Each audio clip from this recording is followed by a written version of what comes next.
The previous basket is under review.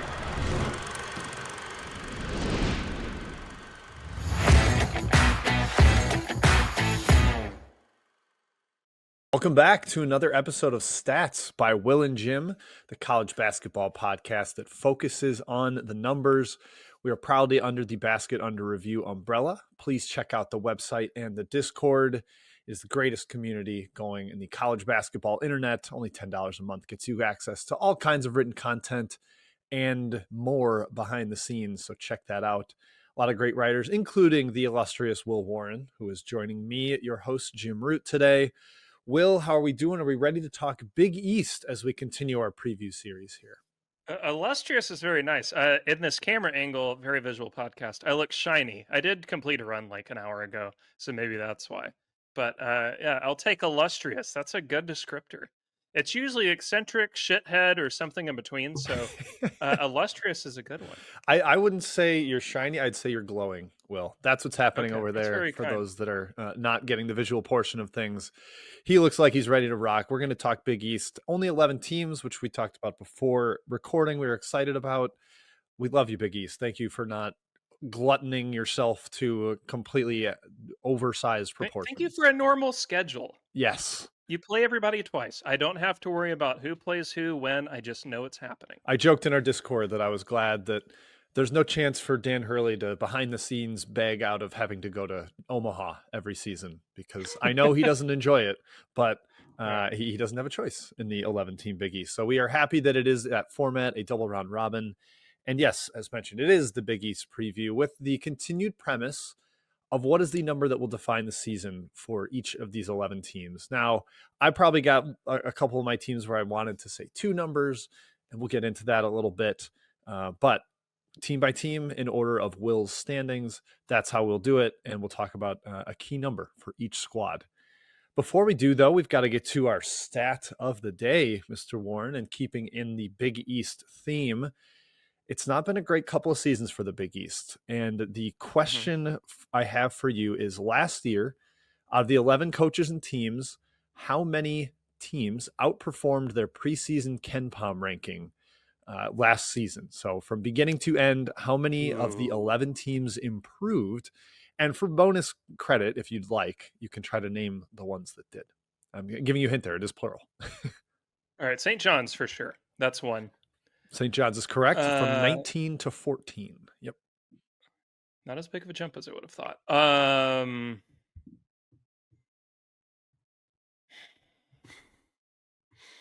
I'm going to guess the total number here is like 2 or 3. It has to be very low because their non-conference performance was abysmal. The correct answer is 3. I'm giving you full credit for that, not even half credit. Ding, ding, ding. Okay. And I think one of the other 3 is one you will get, and the third one is like, really? Shrug, whatever. All right, one of the other 3 is one I would get. Well, it's surely not Seton Hall. No. Damn. This is really good audio. I am going to wager it's Marquette, and probably wrong. Not quite Marquette. They were 22 to 29, a slight fall. Okay. The one I thought you might get was Depal, because they simply weren't as terrible as expected. Rose from 163 to 122. And the final mystery one didn't feel like a team that exceeded expectations last year was Butler, moving from 83 to 75. Okay. But yeah, Yukon, Kraton, Providence, Seton Hall all had really significant drops. Villanova as well. And then Xavier, Georgetown, Marquette, like incremental, just below where they were projected by Mr. Pomeroy. Xavier would have been my other guess. So that means the teams who overperformed finished, maybe not in conference standings, but KenPom-wise, 1st, 8th, and 10th? I believe that is correct. Or maybe, 1st, 8th, and 10th. Feels like a really bad sign. Yes. Yeah. The only teams that overperformed are the ones that are expected to be horrific. So that's not what you want out of your league. It's always good when it's like the teams that overperformed are expected to shit their pants violently, but it was just as short. Yes. Yeah. It's still bad. Maybe a little running down the leg, but they don't have to throw the underwear away. You still need to hit the showers. Yes. But it's not like, DEFCON 1. Exactly. More like about DEFCON 2.5. But yeah, after a season after only getting 3 teams into the NCAA tournament in 2023, it was not a super banner year for the Big East, unfortunately. But perhaps a bounce back this year. I don't know. It's not an overly strong conference, and we'll talk about it as we go team by team. But before we do, before we get to the team by team stuff, we got to give a quick shout out to Home Field, the sponsor here at Stats and at Basket Under Review. The best place to get your college sports apparel for the upcoming season. Also for your college football gear needs, all kinds of unique logos, comfortable gear. Got joggers, t-shirts. They just came out with corduroy hats that are very, very sharp. Ooh. Highly recommend those for anybody that's looking for a new piece to their wardrobe to accent whatever gear they already have. They've got 2025 football boxes for teams. That's going on right now. So with college football already underway, college basketball coming up in a month, definitely check out Home Field Apparel. And when you do, use promo code BURNER15 for 15% off your first purchase. That is BURNER15, 15% off. That lets them know you came from Basket Under Review and the Burner, and that helps both us and Home Field. So definitely check that out if you have not already. All right, as mentioned, we are doing the Big East preview in order of Will's standings. So that means all flack goes towards him. I do feel like the Big East is pretty well tiered out with a clear top 2 and then kind of teams in the mix. And then, boy, I'm it's harsh, but I feel like there's 4 teams this year that aren't even really trying to win. It's a tough year for the conference, especially coming off the heels of 2 not great years either. But Will, we're starting with Yukon, your number 1 team. Before I give my number, do you want to give a quick overview on why you chose Yukon narrowly ahead of St. John's? 2 teams that are definitely getting a lot of preseason hype with the talent and coaching that they have, but why Yukon over St. John's? Well, I think the coaching is fairly equivalent at this point. Rick is a tremendous floor raiser. Dan is probably, this is not going to be a clip that will make people happy if they're of a certain fandom, but probably the superior in-game strategizer, I would say. I think that Rick is the greatest X's and O's coach long term, but Dan has been really good at moving pieces where needed. Getting I know the antics on the sideline can really rile people up, and I get that, but he has a pretty brilliant mind as it particularly pertains to offensive designs. I just like the fit of the roster more. I think that St. John's fans are really sick and tired of hearing the word fit this offseason. Because frankly, their offensive side of the roster doesn't make much sense to me, whereas UConn's really does. I can understand why it's structured the way it is. I think the front court makes more sense this year. Getting Caravan back to the 4 and Reed back to the 5 more or less full time is good for both. I like the bench a hair more too. I think that the bench is equal-ish to a point. But the drop off at 8 and 9 is a hair more for St. John's than it is for UConn for me. If they had swapped rosters, is it enough to say, since the coaching's equivalent, you'd probably have St. John's a nudge ahead with Pitino with UConn's roster? Is that fair, or is it more just fit with the coach? Yes and no. I think that Pitino can and has made pretty much any roster work before. What was the 2012? The Louisville team that was just abhorrent to watch play offense. Anytime they had the ball in their hands, you kind of looked away. It was a little bit like when they, you see a police chase on when you were growing up, you'd see the police chase end in a crash. And you're like, oh, that wasn't really how I wanted that to go. It's more fun when they run away. But the aspect of that, he'll make it work. I just question whether the analytical ceiling is as high as UConn's can be with their offensive firepower, with their offensive design. And really, I wrote an article about this last year. Defensively, I felt they were quite unlucky. We wrote about their jump shot luck was really unfortunate. They ran into some brutal opponent 3-point percentage runs, like the Maui Invitational in particular. This is off memory, but I believe it was 46, 47, and 54% from 3 for their opponents. You run that Maui Invitational back 10 times, and I guarantee you wouldn't get those results again. So I think they're due some upgrade in defensive performance. The offense I feel really good about.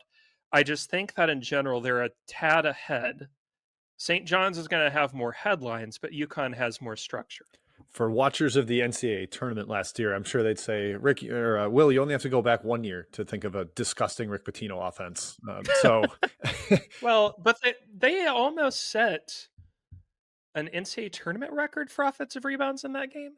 Oh It God, was something. They ended up with 24 or 25. they had 28. Holy cow! I didn't even remember that. That was the only reason the game was close, was that they shot like garbage, but they got all the garbage back. Yeah, wow, a combined 4 of 41 from 3 between those two teams in that game.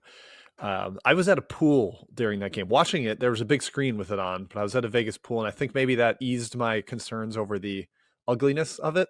That must have helped a little bit. All right, let's get into the numbers here. That is what we do here at Stats. So for Yukon, the stat that I think is most representative of how things will go for the Huskies this year, and it's a very micro statistic, Will, but I think it paints a picture. It is Terrace Reed minutes per game.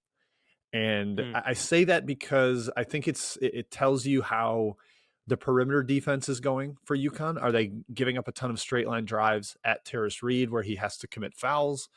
If not, he'll be on the floor for more. If he's up around 28 to 30 minutes a game, I think that tells you that the defense has improved a lot. Clearly, he would have improved with his discipline and verticality, not getting bad loose ball fouls, not setting illegal screens. Keeping him on the floor is very important. And part of that is because while I think Eric Ribe is skilled and a very good long-term prospect, I just don't think this Yukon team is going to look as intimidating with him out there. He's not a good defender. I think their defense will fall off a cliff. If he is the true rim protector rather than Reed, not quite as productive on the boards. I just think they're a better team with Reed as the anchor and not having to try to Caravan as a small ball 5, etc. So if Reed's able to get up there around 30 minutes a game, I think you get the best version of this Yukon team.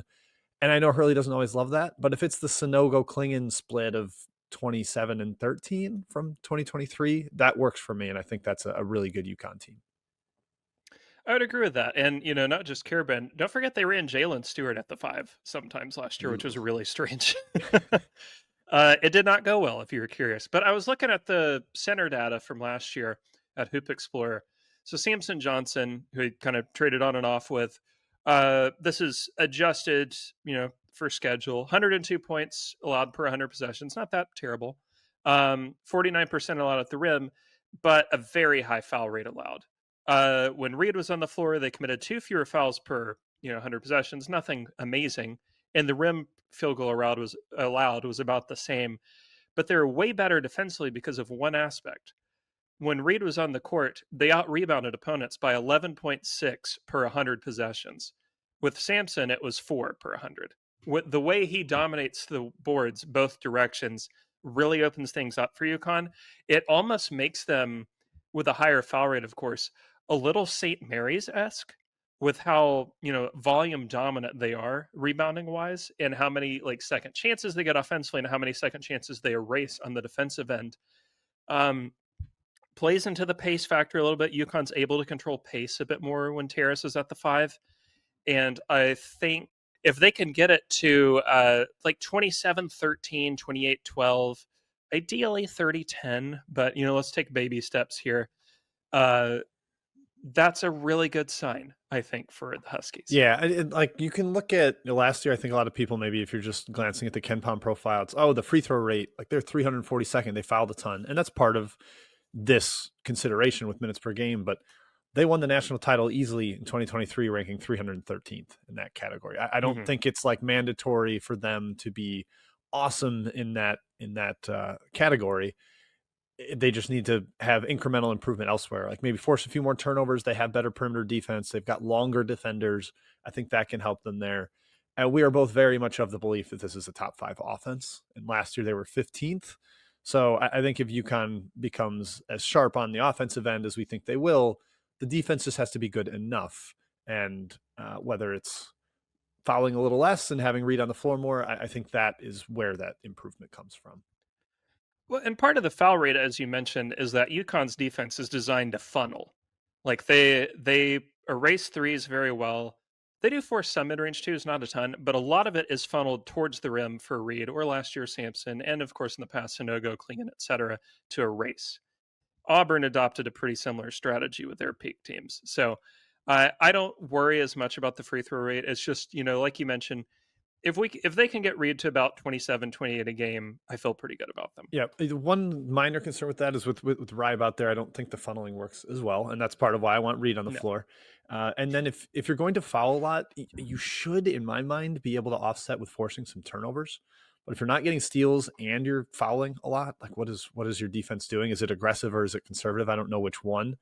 And they do lose their top steal guy in Hassan Diarra, so they're going to have to find a little bit more of that ball pressure and generate some miscues on that end. Maybe Demery helps with that. Malachi Smith from Dayton can help with that. It's just, if you're able to extend and funnel, you want to be able to disrupt as well as part of that. And UConn's 2023 team did that, forced way more turnovers than last year's Huskies did. Mm-hmm. But speaking of forcing turnovers, that is a Rick Pitino specialty, and St. John's slides in here at number 2. I think we both declare this a pretty definitive tier in the Big East, the two national title contenders, or at least adjacent to that group, Final Four contenders at minimum. So for St. John's, Will, what did you have as the statistic that will define the Red Storm season? I have 2. The first one and the most obvious one is 3-point attempt rate. So St. John's last year, 342nd in the stat. It's not a crime to not take threes. I think we should put that out there. I don't think we wanted St. John's taking more threes last year anyway. They were very poor jump shooting wise. This roster should be better. The roster's stats last year itself would imply a rise to about 290th in 3-point attempt rate, which is better. Like that's around where Houston and Purdue actually were last year, I believe. So that's fine. If you can get yourself to like 33, 34% from 3, that's also pretty agreeable. But the thing is, I think that the shooting actually has to be even better than that, because as I've implied, I just don't trust the fit of this offense. This is an overstuffed front court, which is odd because last year's issue is not really the front court play. Zuby at the 5 is wonderful. I think Zuby and Dylan Mitchell can survive together. I don't know that Zuby, Dylan Mitchell, and Bryce Hopkins can all survive together. And I think those are the 3 of the 5 best players on the team. Would you agree? Yes, I would. That's, if you're trying to make their best 5, those 3 are there. And can one of them play the 3? I don't know. That's the problem. I don't think Bryce Hopkins is a very good 3. I think he's best at the 4.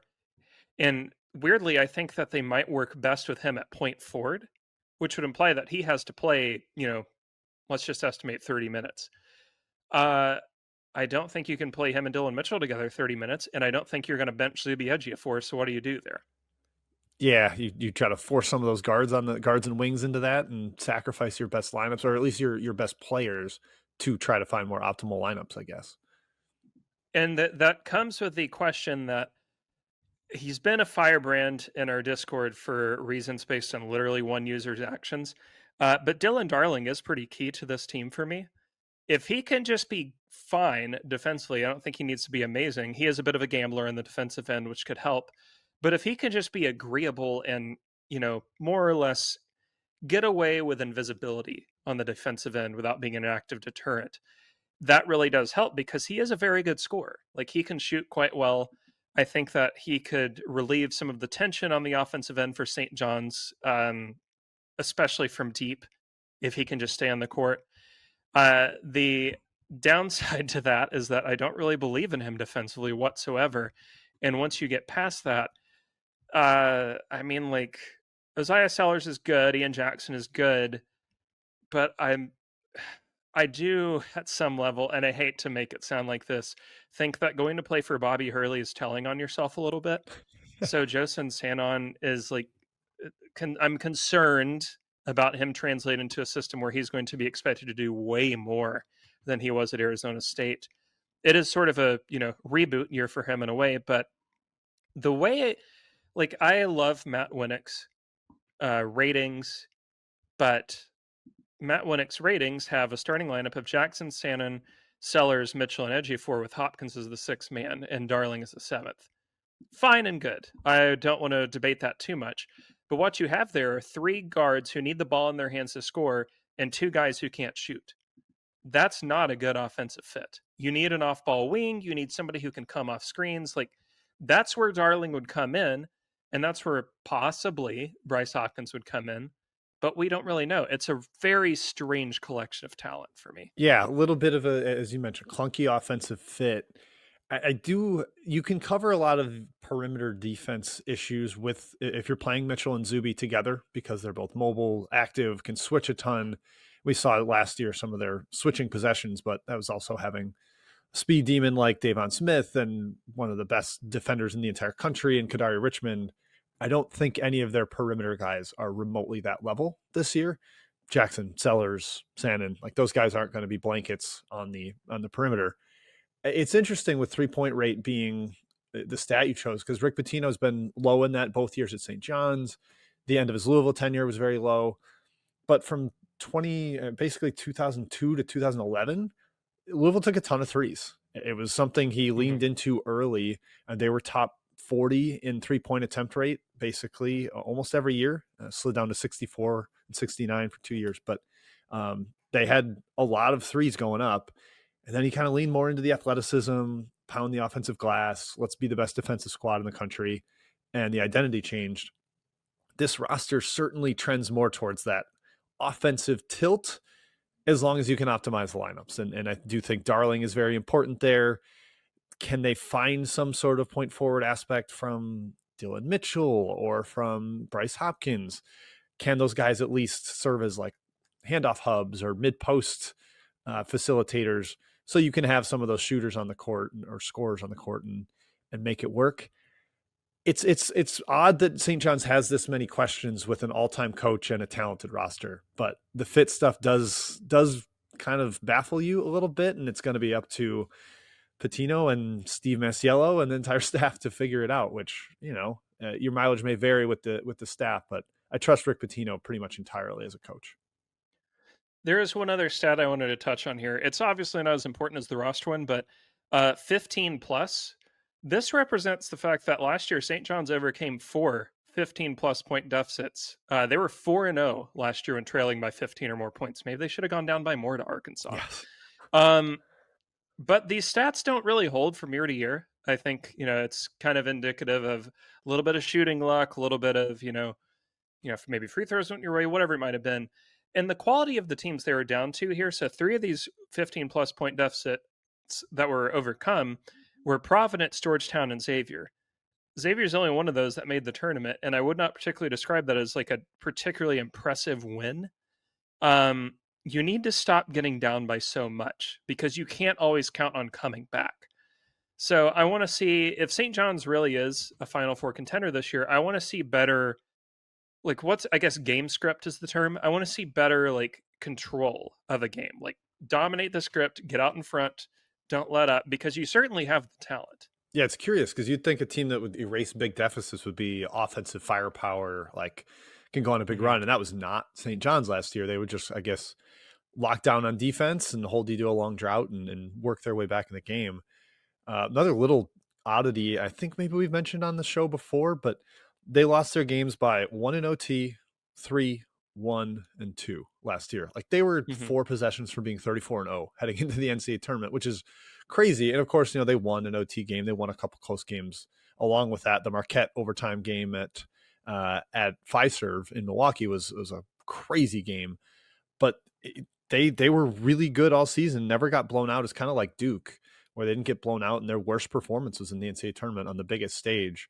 The Big East didn't give them too much trouble last year, but I think a team like Yukon is going to potentially be a tougher match for them this year. But regardless, we are high on St. John's. Where do you have them nationally, Will, roughly? I'd have them like 13th or so, 12th, somewhere in there. I think that they're on the cusp of the top 10. The talent really is very strong, and I think that kind of no matter what the build is, Pitino will find a way to get a lot out of it. I just wonder if the ceiling is as high as some rankings imply. Okay, yeah, I have them, I think 6th or so. So I'm buying it, drinking the Kool-Aid a little bit more than Will. But hey, that's why you get 2 different perspectives. It's good to have 2 hosts to a podcast rather than just one of us rambling. Okay, number 3 in Will's rankings is Kraton. This one, it didn't take a ton of thought for me. It's just their overall defensive rating and can they get stops? And somebody in our Discord joked, can they stop anyone? And I think that's an open question. I mean, looking at McDermott's history on the sideline, Will, do you know how many top 45 defenses he had with Kalkbrenner and without Kalkbrenner? That's my the split here. He had 5 years of Kalkbrenner and he has 19 years without him. So that's my 5. top I 45. forgot he was a 5th year. Yep. I am going to guess 4 top 45 defenses with Kalk. And I'm going to guess without him, he had 1. You are correct on 1 for 19 without him.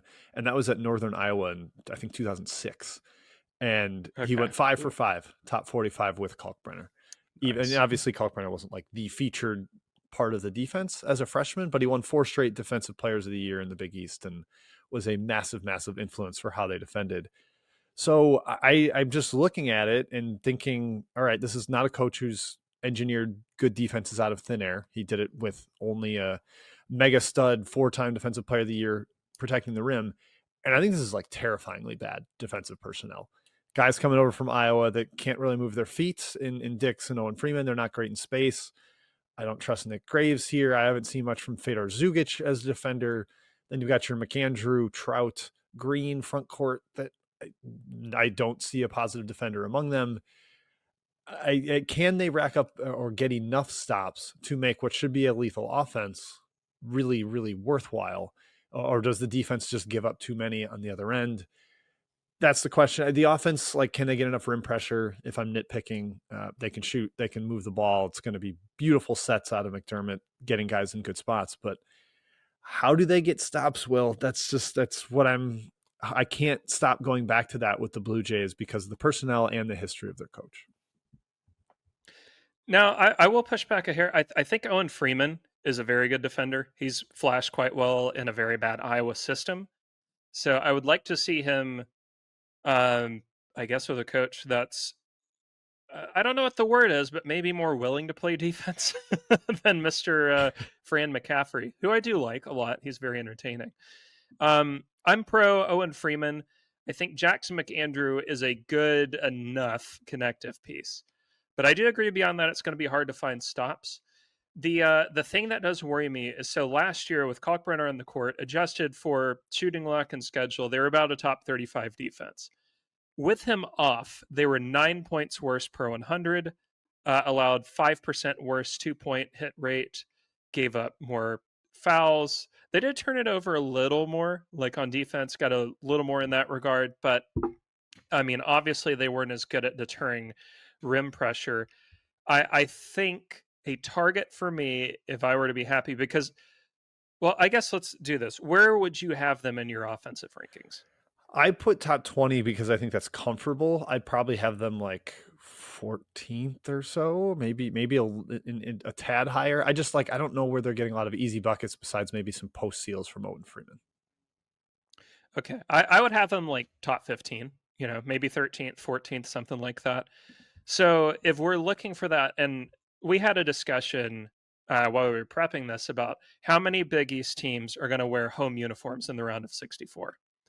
If you were to say, let's just say they have the 15th best offense, just like make an easy number there. Kraton would therefore have to have, I believe, the 100th best defense to wear home uniforms on Ken Palm, at least, to be top 32. Do you have confidence they can be top 100 in defense? Yeah, they should be top 100.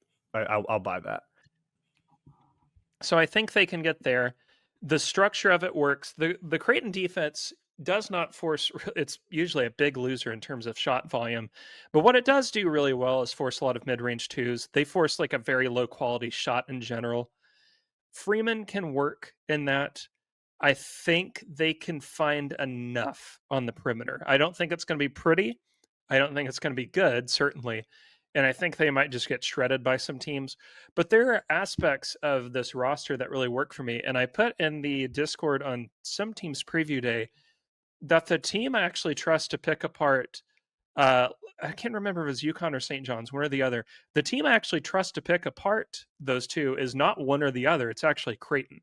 The offense is really structured well to pick these teams apart to the point that like defense may not matter as much, but I will be happier if they can find anything at the wing to get some stops. Yeah, I'm not sure where that's coming from on the wing, but yeah, to your point on And Owen it's not Blake Freeman. Harper. No, it is not. To your point on Owen Freeman, I thought he was just kind of like grossly misused at Iowa. Like there are some zone possessions where he's playing the baseline of a 1-3-1 and he has to close out to the corner. It's like, why are you doing that with your 7-footer? I think McDermott will stick him in the deep drop a la Kalkbrenner. And while he's not the verticality master that Kalkbrenner was, he is big. He will get in the way. He will make it tough to finish at the rim and force people into those mid-range jumpers. And I believe Kraton will turn a lot of games into jump shooting contests, and they are going to be a better jump shooting team than most teams they play. So to your point, I think they can play up against better teams if they can just turn it into a jump shooting game. Freeman thing I would also note really quick, way better defensive stats his freshman year when he did exclusively play the 5. So last year he had to play the 4, like you mentioned, out of position, weird year for Iowa in general. Kind of like Fran knew it was the end. So I think getting back to him just exclusively playing the 5, being in that drop is going to help. Yeah, it was a bizarre season for them. He obviously got hurt before some of their tougher Big Ten games, which may or may not have helped. But yeah, it's going to be a better season for him, I think, just in terms of how he's deployed. Because Iowa was never top 100 in defense, and to McDermott's credit, they've been inside the top 100 for over a decade. Like even some of the bad defenses, the more offensive tilted teams, they've been inside the top 100. There's no like Tyshawn Alexander type wing defender here, or even Jemiah Neal, but I think there's enough with the drop and the math, the way they defend and force 2-point middies, that I think they can be competent enough. I would also have them third in the Big East, for the record. All right, number 4, Marquette, Will, a very unconventional type of team in this portal era. What number jumps out to you? Well, carrying on with the St. John's thing in a different realm, 3-point shooting. Did you know that when Marquette shoots above 34.5% from deep, which is roughly the national average these days, they are 59-10 under Shaka. That's good. That's very good. They're 38-31 when they don't. That's still not bad because a lot of those games are Big East competition. You're above 500 in conference play in a power conference, you're going to be fine. Here's the problem with that stat. This year's roster members combined to shoot 32.7% from deep last year. And that sort of escalates the point that you all outlined in your preview, is that who can we trust offensively in this Marquette roster? I think a lot of people are going to say, oh, Chase Ross, kind of the best piece. Maybe you're higher on Royce Parham than I am. But there's just so many questions about who can handle the load here. Sean Jones did a little bit in his limited on-court time. He's the only member of this roster with a 20% or higher usage rate in his career, which is scary. But it's definitely going to be by committee. And we have seen Shaka do this in the past where the committee aspect has worked. Like his first team at Marquette was a little more committee-based, and they made the tournament. I know they got blown out in the first round, but it was a real overachievement for that team to just get in. And they weren't very good offensively. They finished, I think, 73rd in offensive efficiency, at least at Torvik. And it's not like last year's team was a thing of beauty anyway. If they can just be competent shooting-wise and competent offensively, and to me that means like finishing in the top 70 in offensive efficiency, I think they're going to be okay, because defensively, this team is pretty much the same year to year. They force a lot of turnovers. They don't rebound well. They don't commit a ton of fouls.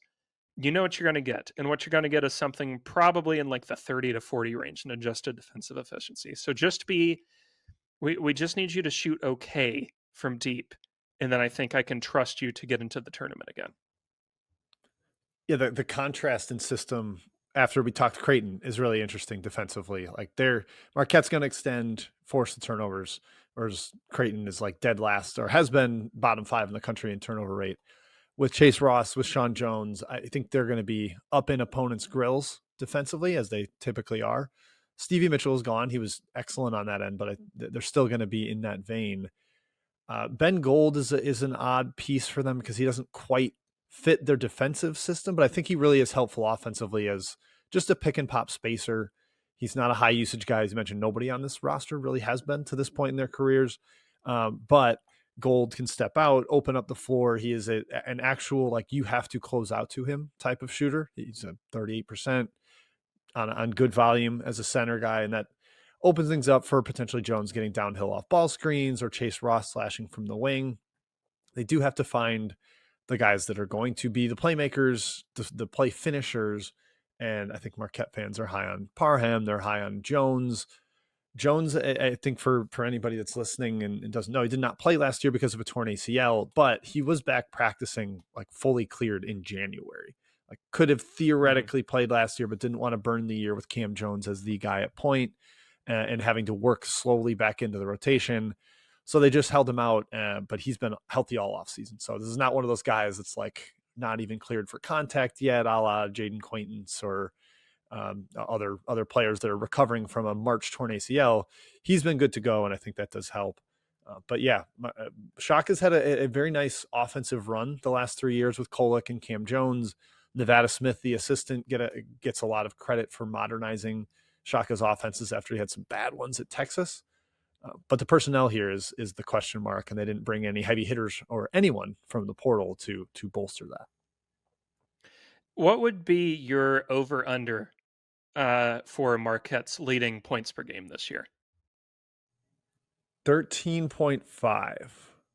That's exactly where I would have said. Really? Yeah, 13.5. Okay. Ross is the most likely candidate to lead it. Jones maybe second. But yeah, I think 13.5. I'm having a hard time picturing more than like 2 double-digit scores, maybe a third. Yeah, I think Parham has got some upward mobility because of, he draws contact, and I think his usage was depressed a little bit by just who he played with last year, with Cam Jones being a 30% guy. But he loves to get him up when he's out there, and I think that's why Marquette fans are hopeful that he will extrapolate his solid efficiency to a bigger usage sample. Mm-hmm. All right, number 5, Will, you have Providence. Kim English and the Friars coming in here after a very disappointing season last year. Just the wheels fell off. Bryce Hopkins never returned from the knee injury. Whether he opted to sit out or not, that is up to you to decide. But they almost fell outside the top 100, and it just it got ugly at the end. The stat I chose for Providence was turnover margin. They were 343rd in the country last year. They turned it over 3.5 more times than they forced. A Kim team has never had a positive turnover margin, which was rather shocking to me. They were 224th in 2024. And coincidentally, his first George Mason team was also 224th. That's the highest he's ever ranked nationally in that stat. George Mason was 322nd in 2023. You need to be closer to that 224th. It's stating the obvious, but they can't lose the shot volume battle that badly. And just looking at their primary playmakers, their assist to turnover ratio last year, Daquan Davis coming from Florida State was 1.54. Jason Edwards, much more of a shooter, does not facilitate much, was negative 0.83 as his assist to turnover ratio. Corey Floyd, Ryan Milo were both right around 1.4 returners. I'm curious how this goes, because I think this could continue to be an active anchor or an active drag on the upward rise for Providence after last year. Because I don't think they're going to finish 343rd again, but I don't know if they're going to be much better than like 270th. I think this could still be an area of struggle. I agree. And like you mentioned, turnover margin's never really been Kim's strength. They were quite good at rebounding last year, which I found is interesting. I think Oswin, I'm not even going to try and pronounce his last name because I don't want to embarrass myself, but Big Oswin really did help. I think he actually flashed quite well his freshman year. I'm intrigued to see the follow-up there. The Kim thing that interests me is that, generally speaking, they take very good shots. Like, their shot selection is, it sounds insane to say this for a coach who's never gone above 87th in adjusted offensive efficiency, but they really don't take many mid-range twos. They get downhill reasonably well, take a lot of threes, which I like. It's odd to see it, but he actually, for a guy who spent pretty much his entire career both playing and coaching at high majors, they play structurally really like a SoCon school. like the shot, like it makes sense if he was coaching like Chattanooga. Like, this is actually the splits I would look for them. So I want to see I definitely want to see better turnover margins, but I want to see better shot volume in general. It's just not been his strength at either of his stops. Defensively last year, they were very, very poor at forcing them, as you mentioned. If they can get back to his George Mason days where they didn't force many turnovers, but they're phenomenal at defensive rebounding, I think that would benefit them really well. And I want a committal right now, because I know your background, that when the time comes and they make you the Godfather offer, will you release a 14-minute retirement video stating that you will become Kim English's press secretary when he runs for Senate? Oh God, is that in the cards? Sure. Yeah. Well, you never know these days, right? Yeah, that's very true. Yeah, sure. I will commit to that. If Kim English runs for Senate, I will retire from talking college hoops and be his go-to speechwriter. I can handle that. Okay, perfect. Will you run his Twitter account? No, he's already too good at that. Come on. Okay. I did just write an officiant speech for a wedding yesterday, so speeches are at the forefront of my mind. Will, so I think I can handle that part. Yeah, I mean, where would you put, real quick, Kim, in terms of hot seat? Does it need to be good this year? Or do you think there's another one coming after if they are somewhat disappointing? I think he gets 4. You have to really crash out at Providence, I think, to get fired after 3. Like, Keno Davis did get canned after 3 seasons, but that was after he went 4-14 back to back. I think if Kim goes 6-14 again this year, then the door is totally open for a surprise firing. But if they're competent, like they're contending for a tournament bid, I don't believe, based on Providence's program history, that Kim has to make the tournament this year. But if they're well off the bubble in February, like if, let's just spitball here and say they're like, I don't know, 6-10 in conference play entering the final 4 games, I think that seat gets hot pretty quick. But if they're, 500 or above entering that last couple of weeks, I think he's okay. It's a fluid situation. I think it would really behoove him to be in deep bubble. Like, he needs to be in Eamon Brennan's articles going up into conference tournament week. Very much so. Yes, full agree there. I remember last offseason, I think Providence fans were very excited that they had fixed the shooting. And you mentioned it, well, they take a lot of threes. It wasn't quite what they had hoped for last year, but you bring in Jason Edwards, who's like very good high volume. I think Jalen Sellers will be very good on high volume as well. Duncan Powell gives you something off the bench. And if Barron and Corey Floyd can just kind of float along as complementary guys, perhaps that 3-point volume is enough to offset some of the shot volume deficiencies that they have. But I do think they have to recover a little in that turnover margin and stay on the offensive glass. I mean, you mentioned Oswin. Last year's the first time a Kim team ranked in the top 200 in offensive rebound rate, and they ranked 78th. And it was almost a one-man show with Oswin just gobbling up boards. So that does bode well. Just got to clean up the decision-making and maybe get a little bit more pressure on the perimeter. Well, what do you think of the Estonian, Stefan Vox? Is that it? Yeah, I'm intrigued. I don't know if he can translate immediately, but I feel like he would be a huge help if he could. Yep, and I think he's probably a bolster to that shooting as well. And we've got a couple, Armin Jovic in the Discord, who is very plugged into the international world. I think he expects him to be a contributor, but not a starter. So that would I think be probably what Providence is asking for of him, considering they've got another highly regarded freshman, Jameer Jones, athletically, and just guys that can play the bench role. Just give another big shooter, switchable piece. I think that would be beneficial. All right, number 6, Will, Villanova, who is no longer on the planet Neptune, unfortunately, because that was always just kind of fun content for people like us. But Kevin Willard now in charge, right in the middle of the standings here for you. What number do you have as the guiding light for Villanova this year? So the number is 18. And this is not the number of times Kevin Willard pissed off Maryland fans in a 2-week span. It's a strange but true number. At Maryland, when Maryland held opponents to 18 or fewer free throws and shot 18 or more themselves, they were 34-7. In all other instances, 31-32.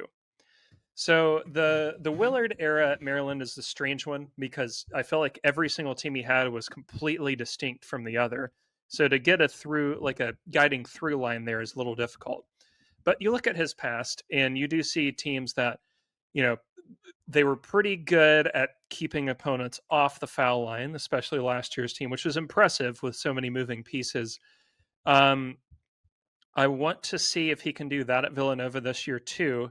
And at Seton Hall, his teams were quite good at getting downhill, sort of making chicken salad out of you know what. And if they can get to that, I actually think like this team in particular is going to be more Seton Hall than it was Maryland. They're going to have to win on the margins and sort of win in dirty areas. If he can do that, sort of get back to his roots a little bit, I do like this Villanova team. I don't think that talent wise they're terribly impressive. I mean, if you ask a fan to name many players, like just any college basketball average media person, how many Villanova players can you name? Do you think they can get to 3? Oh boy, just on average, Yeah, probably because I'm not. looking at the roster right now, and had I not Googled it, I would have gotten exactly 3. Ooh, who are the 3 you would have gotten? Bryce Lindsey, Tyler Perkins, Devin Askew. Okay, Devin Askew, who's injured and an active negative on most teams that he's played on so far. But so is he injured like for a good amount of time, or do you know? I believe it is months, but he will play this season, like 2 months or so. No disrespect. What was it that David Guetta said? Where it's like with respect to the family or whatever when he was doing the viral DJs. Oh God, We'll talk yes. about it offline. Yeah. Respect to the family, but the minutes Devin Askew doesn't play is probably good for Villanova. Yes. So especially you know, inside baseball here, you and I probably believe 6 and 11 years very flat. It can go any different direction, and so if they can win on the margins and just generate like enough, especially at the free throw line, which is where margins are made, I don't mind this Villanova team. I think Willard's a good coach. I think he got a lot of shit for how he handled the Maryland thing, rightfully so. But a reset and sort of getting back to, you know, winning in the ways he used to win at Seton Hall could be good. Yeah, he's a floor raiser. That's kind of how I've always imagined him. I mean, look how much the bottom has dropped out at Seton Hall without him there. And he was never really that bad. The teams were competitive, and he had some teams that were really good too. And look at Maryland last year, was able to actually elevate.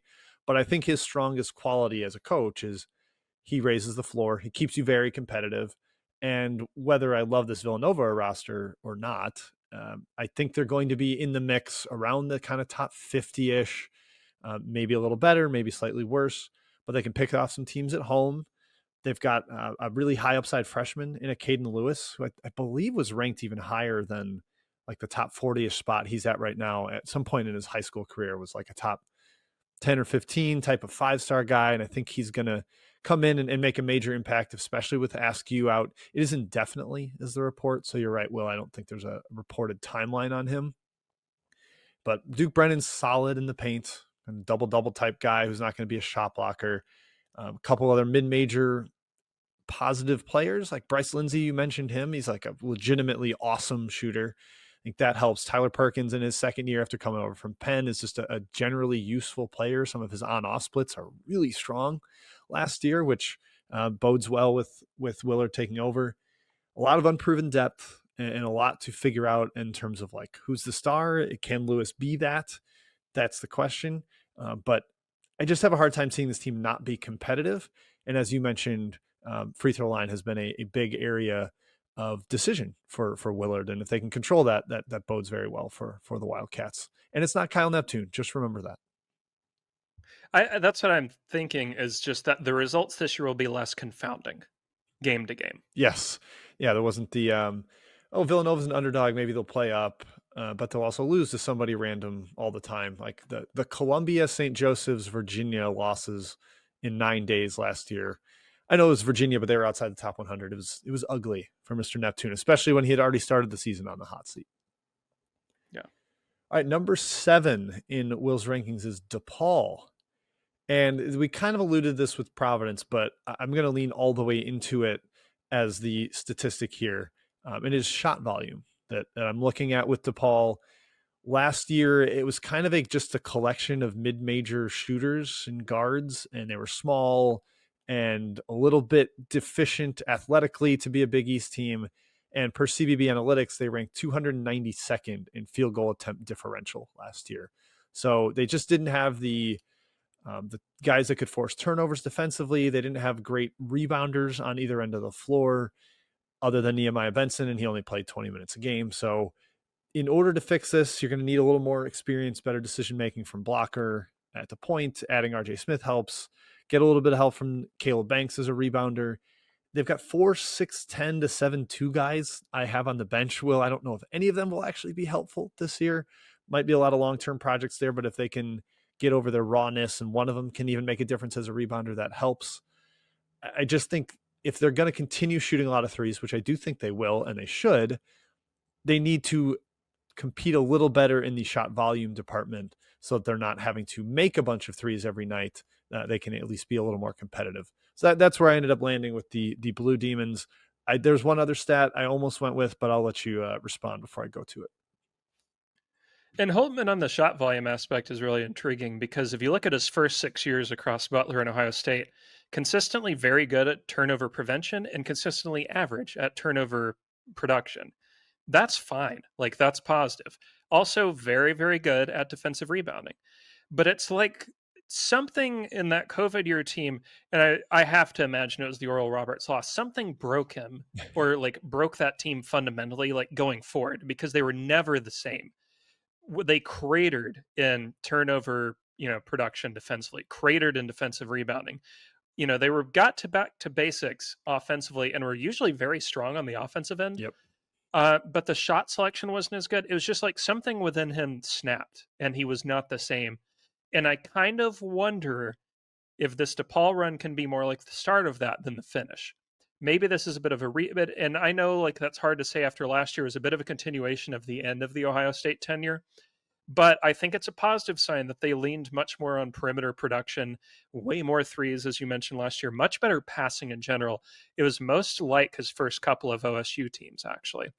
So I want to see if they can, let's get that shot volume up. Let's turn it over a bit less. I think a better talent will really help.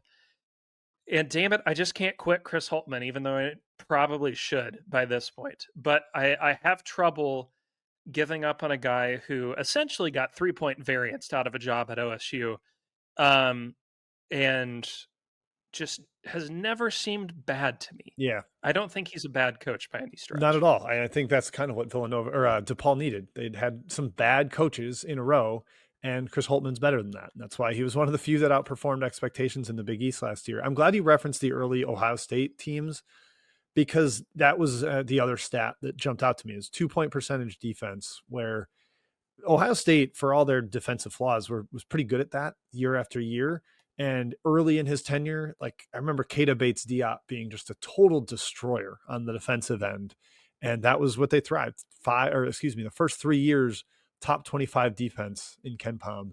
And since then, he's never been inside the top 60. So it's fallen off a bunch on that end. And the Blue Demons, with their limited athleticism and size last year, 197th in 2-point percentage defense. That needs to be fixed to go along with all of the things that factor into shot volume, with a little better offensive rebounding, forcing more turnovers, as you mentioned. I think all of that rolls up into, can Depal get into a fringe bubble quality team, or are they going to stay, like 80th to 100th and not really be able to challenge for that? I think it all comes down to those numbers. Mm-hmm. And I think the reason why I've got them so high, I just like the two-way value of this team a lot more than last year. I hate it, but I do really like Leighton Blocker. I think of him as a pretty additive player both ends of the court. But in turnover production, I think that this team should just be a lot better. Like CJ Gunn is pretty aggressive on the perimeter. Brandon Macklin, if he can get out there a lot, will be pretty useful. I just feel better about the build and the fit of this team. They've got some intriguing prospects even deep in the bench. Like Kimon Maker is an intriguing 4-star prospect. I don't want to pronounce the Euro prospect's name because I'm going to F it up, but he looks pretty cool. Damn it, man, I just like it. I like the team. I like the coach. I like the setup. I think that this is a competitive group in a way that last year's wasn't quite there. but even so, like it felt like they gelled a little more towards the end of the season. They closed strong, couple of 3 straight wins actually before a double overtime Big East Conference tournament loss to finish it out. So I don't know. I'm intrigued. All right, two things. First, I'm going to give a shout out to Cruz McClure, who played for my good buddy Benny Wisniewski in Wisconsin last year, and he is adamant that McClure is severely underrated in recruiting rankings. Big kind of jumbo point guard, can add more playmaking to this roster. I'm intrigued to see him. And then, Will, just a quick question for you on Depal. Do you have a general sense of where you have them ranked nationally, or is it kind of you haven't fully put that together? We still got over a month until the season. Just curious if you know where you'd have them overall. 65th or so sounds right. Okay. 65th, 70th. DePaul that's fans not are bad. thanking the Lord, the heavens above, for being 65th. So let's say that I'm just going to spitball here and say they're 70th, and I'm doing this live, to see where that would be amongst DePaul's best finishes. So 75th. Let's go 75th. Can you guess the last time DePaul finished in the top 75 at Ken Palm? I sadly had already pulled that up, so I don't want to guess it. But yeah, it's for the listener at home, it has been since 2007. Yeah. Numerous presidents and Bruce Springsteen tours ago. So that is a long time. And really, if he can just get them top 90, it's the best finish since then. Yep. So I love what they've got going on there. They also have done a really good job of getting coaches that I didn't feel like got a fair shake at previous schools. I got to pull up the DePaul coaching staff, but it was stuffed with guys who I was like, these are good coaches that I think deserved a little more time. Jack Owens was one, Brian Mullins another. Yeah, I think Laval Jordan got a perfectly fair shake, but I didn't want to give up on him too soon. I think that there's still some room to roam there. So it's a fun staff of like second chance guys. Yep, very much so. Yeah, a bunch of former head coaches. Here's another fun way to frame it. The last time DePaul was top 75, anyone born then is a legal adult at this point already. So that's terrifying. It's been a long, long time in the wilderness for DePaul. I believe they have 2 top 100 finishes at all since then. We will have at least one person on press row at the Final Four who was not born when DePaul last finished top 90. Oh, it's scary. It's very sad. I don't like that at all. Okay, number 8, Will, Georgetown. Ed Cooley, what are we looking at here with the Hoyas? Can they continue, or I guess continue to rise because they were so bad in Cooley's first year? What are you looking at with Georgetown this year? There are 2 numbers, but they tie into the same thing. So they are 29.6% and 73.8%. And which number is more true tells me a lot about the future of this team. So this is Georgetown's current roster, 25-26. Their shooting numbers from last year, 29.6% from 3, very bad. 73.8% from the free throw line, good, above average. Which of those numbers is closer to the truth as to how good or how bad Georgetown is at shooting really matters a lot to me as to what they can get out of this team offensively. Because Cooley's teams have never been the most gorgeous from a shooting perspective, but generally speaking, the better ones offensively have been the ones that have been better at shooting a basketball. So his 3 top 40 offenses at Providence, 34.7, 34.4, 34.6 from the 3-point line, but also from the free throw line, 73, 74, 78%. So far at Georgetown, 71 and 70%. The offenses outside of the top 100 at Providence, 69, 70, 69% from the free throw line. Now, there's a lot of variance in both of these stats. We did just get off of a year where we watched Wisconsin shoot, I think it was 82% from the free throw line. Which was, I believe, number 1 all time, despite being pretty pedestrian from 3. So they were tremendously clutch from free throws. And generally, those 2 do correlate fairly well one to another, but there is variance in both, and there are outliers in both. So which of these 2 is closer to the truth really does tell me a lot about how much I'm going to care about Georgetown this year. If they're a really bad shooting team this year, I don't think that they're going to be interesting. I don't think you should expect much. And I think last year's 139th in offense might just get a repeat. If they are improved, then we'll talk about them more, and they might be able to rise out of the the muckiness of this group. I fear personally that the poor 3-point shooting is closer to the truth, especially in terms of like volume. A lot of these guys just didn't take many threes because they weren't very good at them. I'm confident that Jeremiah Williams and Deshaun Harris-Smith and KJ Lewis, I think all three of those guys are just bad perimeter shooters. Langston Love, I actually sort of believe in him, and his percentages were down last year. Maybe you get a little more volume from Isaiah Abraham. That could help after he's coming over from Yukon, barely playing for the Huskies. But I do fear, Will, that the likely outcome is a bricky team. And I'm especially with Love, I wrote down like a possibility for what you might predict for the key number.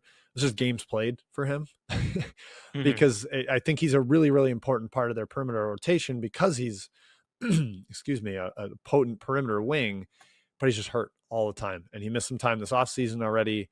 And I don't know if he's going to be able to play big minutes, big game reps next year, and that matters quite a bit. So I'm guessing Georgetown's offense stays a little bit anemic and hard to watch. And it's a struggle because defensively, I actually think this defense could be awesome. Like not, Tennessee, Houston level, but there is a real path where this is a top 30 defense in the nation because they have a very good defensive big, at least at blocking shots. And Vincent, how are we going to pronounce his name? Iwachukwu. Oh God, that's so fun. Iwachukwu. KJ Lewis kicks ass as a wing defender. Yep. Love him. And Malik Mack does not really get credit on this end, but he's actually a pretty above average point of attack defender. Not amazing, but solid. Like he gets the job done. Langston Love's not a good defender. Don't worry about that. But they have plus solutions at 2 of the 3 and a solid solution at 1. And I talked a lot in our defense episode about how when I'm evaluating defenses, the thing I want most are plus solutions at guard, wing, and center. And to at least have like a 2.5 out of 3 is a very good start. So I think defensively they're going to be able to grit out some very good wins. Keep that in, Corey. That's embarrassing enough to leave in there. But offensively, as you mentioned, the fit is pretty gross. And it really is going to be like Langston Love save us, Malik Mack save us from the perimeter. Yep. Unfortunately, that's true. And I think KJ Lewis has a ton of value as like a transition downhill scorer. I think there's hope from some Georgetown fans. Wow. Freudian slip there. Georgetown fans that he's going to be like Micah PV light as just a do everything offensive threat after being more of a role guy at his prior stop. But yeah, I don't see enough shooting, and even with a stable defense, and Ed Cooley's traditionally been a very good defensive coach year after year, 2024 notwithstanding. So it's just, can the offense come along for the ride to get this team competitive enough to be in the bubble conversation? I'm not quite there, unfortunately. The thing that I ask, and I don't think this is a strong ask, is that, and look, so I can't figure out a better way to describe this, but if we're going to keep jacking off to the Ed Cooley return game at Providence every year, can both teams just be good for the? Because like I'm sick of. I know it's a cool story, it's fun, it's entertaining, but can these teams just be good? Yeah, I'm tired of tuning in and it's like, oh, it's Ed Cooley's return. Oh my God, and it's 90th at 96th in KenPom. Yeah, no, neither team has been in the NCAA tournament conversation since the coaching change. It's ugly. No, just be good, both of you.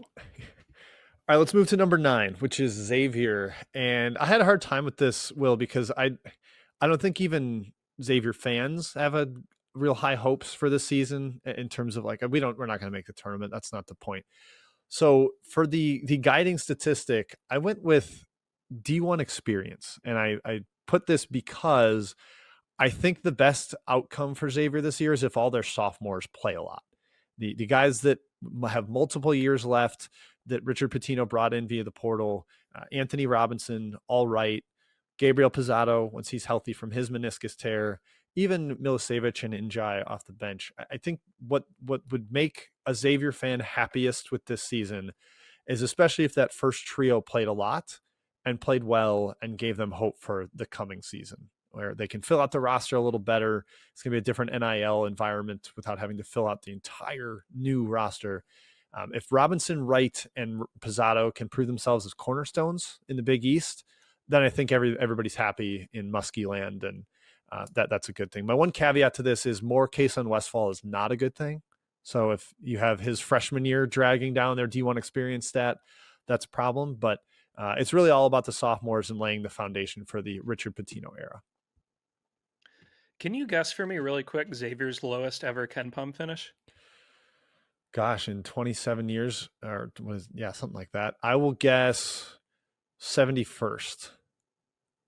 81st. That's crazy. Really, really good. That's really, so I will double check really quickly because we are invested in journalistic integrity on this show. They are one of 9 programs to never finish outside the top 100. And really one of just 5 to never finish outside the top 90. When you're in the same league as Kansas, Duke, Michigan State, and Kentucky in that stat, you are a pretty damn good program. That's wild. That is crazy. That's something. So, hang the banner, Xavier. Yeah, you've never been bad. Like, and when they haven't finished below 500 in this turn. Like the Travis Steele, I almost said Travis Scott. The Travis Steele years were obviously not good. Didn't make the tournament. But the bottoming out being 8 and 10 in the Big East really does say a lot about how stable this program is. I think what that leads me to is that, yes, you are building for the future. But I wonder, I'm kind of starting to question if I maybe rated them a little too low. The floor is just so high at Xavier that they probably can't be bad, even if I don't really like this roster, even if I don't love the build. Because I do like, Richard the Younger quite a bit as a coach. There's not really going to be much stylistic turnover either. The last few Xavier teams all played really fast and really downhill in transition anyway. So I kind of, it's going to be intriguing where there's going to be this push and pull, right? Where you want to have results, you want to, get wins on the board, you want to keep the fan base happy. But the future of your team really does lie in the youth. And how early they turn it over to the youth movement is going to be really intriguing to me. Very much so. And I think that's what the Musketeer fans want to see. I don't think they need a ton of Roddy Anderson and Malik Messina Moore. Those guys, it's just, especially if you're not trying to make the tournament this year, they're not high priority. Will, you bringing up that 81st floor, what is the percentage chance that this is Xavier's worst Ken Pom team ever? Ooh, you never want to put a huge number on it, but like 30. Yeah. I certainly don't think it's the more likely outcome, but there's a chance it's their worst team. The worst. I would for sure have them in the top 100 of any ratings. Like I would have them actually 81st sounds about right. But let's plop them right there. The more I look at this, the more insane it gets, man. So for context, so we mentioned Kansas, Duke, MSU, Kentucky. The other 4 programs who've never dipped below 100th are Villanova, Arizona, Wisconsin, Alabama. Like these are 8 stalwarts of the sport. That's wild. Yeah, Alabama surprised me a little too, just because they had some lean years with not as great coaches. But yeah. Okay, let's go to number 10, Butler, and then we're gonna give Seton Hall a half conversation. Will, who was your Butler, or what was your Butler statistic heading into this year? Well, my Butler statistic is twofold. One is that I posted the article right when we first launched Basket in a Review about the rule of 4 and about how coaches who haven't beaten their program rank at least once by year 4 are usually DOA. The only exception in the past decade is Jeff Capel. And we see how that's going. Yes. I guess Fred Hoiberg kind of counts, but Hoiberg had a little bit of a greater, hole to dig out of. Point being, Thad Matta hasn't done it yet. And this is year 4, and that goes. But the real stat here on court wise is 0. Let me explain. When Butler is above water in pure rebounding margin, aka +1 or better, under Thad, 31-12. When they're underwater, 15-41. And I realize that we don't like to use pure rebounding margin for obvious reasons. It's almost like a time of possession stat, or like, the old adage of you need X amount of rushing attempts. Rushing attempts is the big one. Yep. Yeah, because that's because you're winning the game. Yeah. You're running more anyway. Yep. So it's a little obvious, but it's also a structural thing. Butler under Thad 354th, 271st, and 290th in offensive rebounding percentage, all three of which are Butler's lowest since 2007. That's quite bad for a team that, like, I would not really describe as being built on rebounding during their peak years, but they were certainly more built on toughness and especially on defensive rebounding dominance under Brad Stevens and particularly under Holtman. Like, people do not remember this, but the first Holtman team was top 10 in defensive rebounding percentage and top 50 in offensive. They have long been very, very good at it.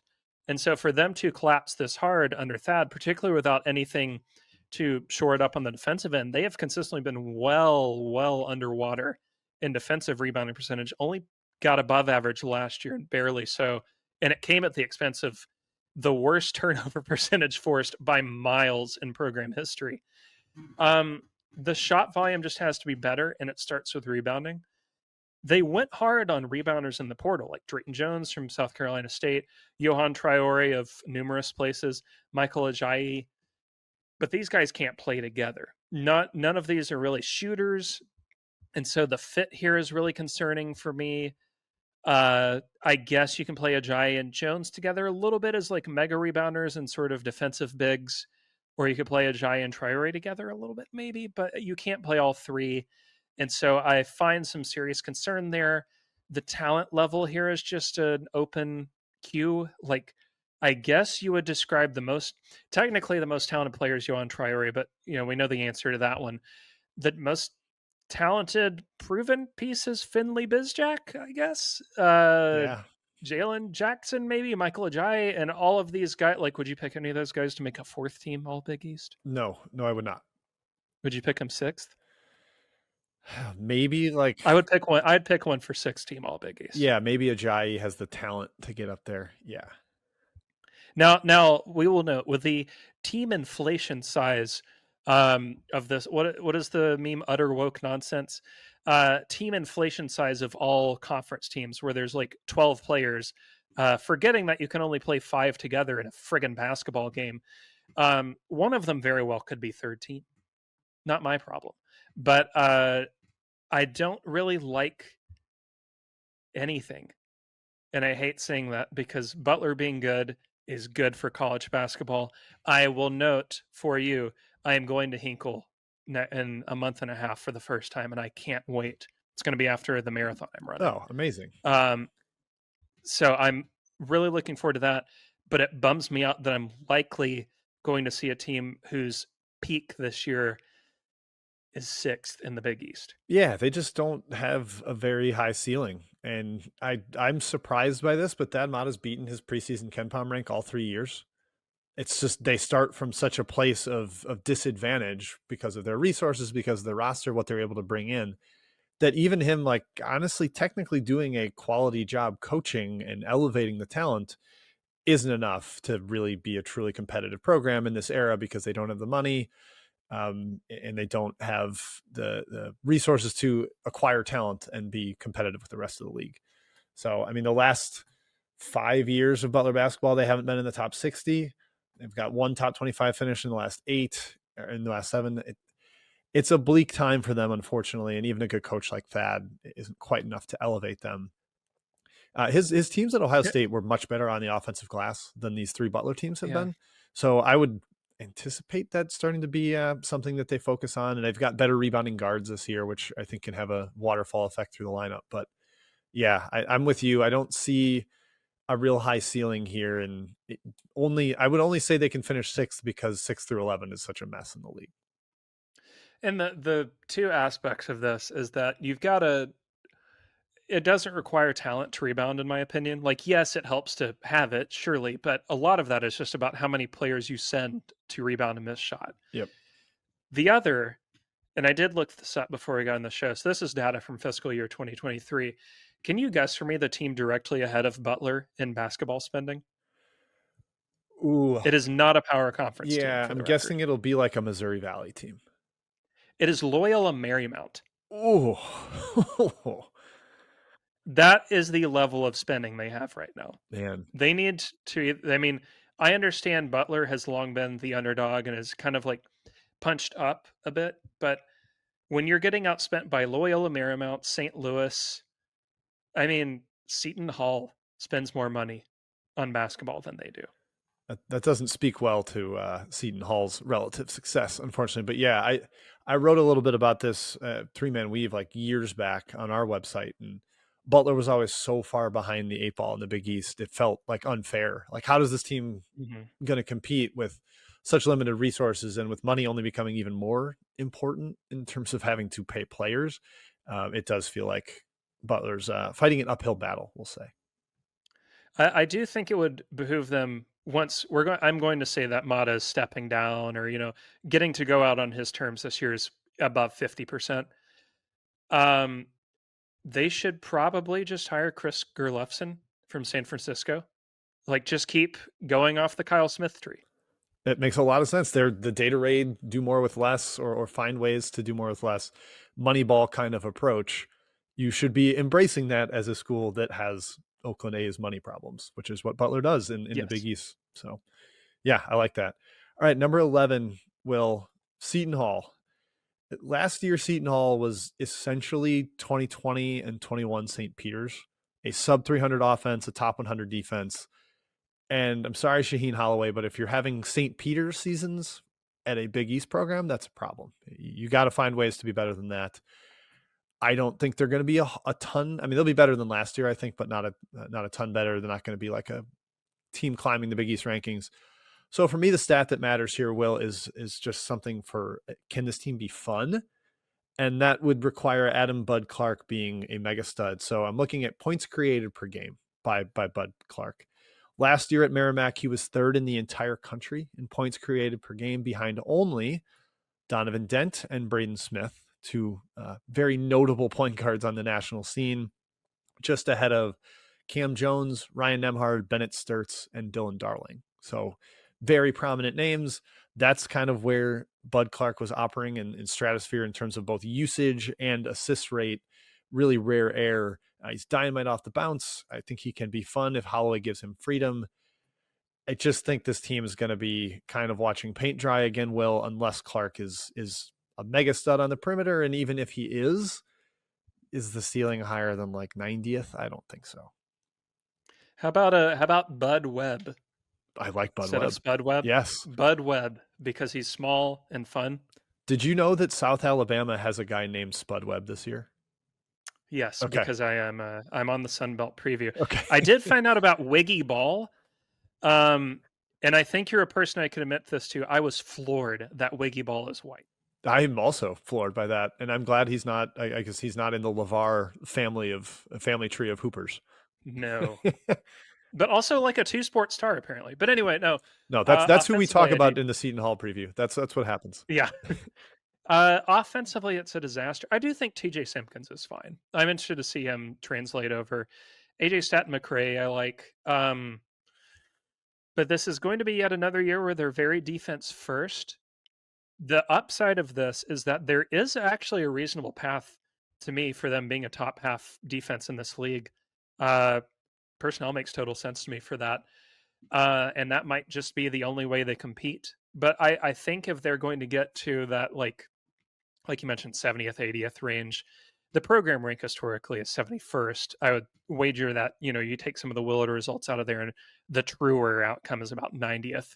If you can get to there, I'm guessing that probably means you had to have a top 150 offense?